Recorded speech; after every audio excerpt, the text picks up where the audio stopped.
Pre spokojný život je dôležitého toho dosť veľa, ale existujú 3 dôležité veci, ktoré má zmysel vybalansovať si, nech robíte čokoľvek. Moje meno je Boris Rybár a vítam vás pri sledovaní ďalšej epizódy Akadémie rýchleho spokojného života na kanáli Spokojne.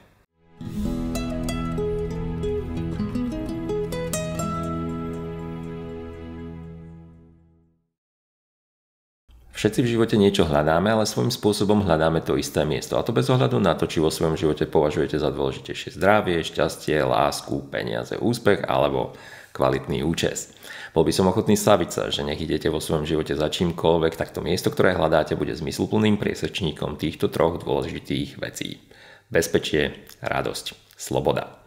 Pokojne si urobte svoju skúšku správnosti a bez ohľadu na to, že existuje množstvo hodnôt, ktoré pre nás ľudí majú vnútorný význam, uvedené 3 majú špecifické postavenie.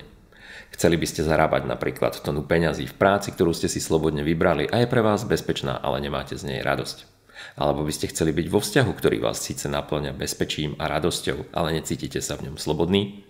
Jednoducho, ak máte 2 z 3, nebude to fungovať. Je jedno, ktoré 2 z 3 máte. V tomto prípade viac ako kedykoľvek inokedy platí, že 2 sú menej ako 3. A pokiaľ vo svojom živote nemáte prítomné všetky 3 veci, bezpečie, radosť aj slobodu, kúzlo vášho spokojného života je razom preč. A prečo vám to hovorím? Pretože ak vo vašom živote akákoľvek oblasť pokrivkáva, potrebujete urobiť toto. Zistiť, kto z trojice bezpečie, radosť či sloboda melie z posledného, aby ste mu tak povediac vedeli dodať kyslík. Pochopiť, že bezpečie, radosť a sloboda k nám neprichádzajú zvonku, ale my ich spolu vytvárame. A spomenúť si na to, ako sa to robí, pretože už ste to veľakrát v živote robili, len si na to možno nespomínate, ale celkom určite to dokážete opäť. Jednoducho vy máte v rukách to, aby ste na svojej ceste bezpečie, radosť a slobodu mali, nech už kráčate kamkoľvek. No a na to, ako môžete prispieť k tomu, aby ste rozvíjali svoj pocit bezpečia, radosti a slobody, sa pozrieme v niektorom z ďalších videí. To je na dnes všetko.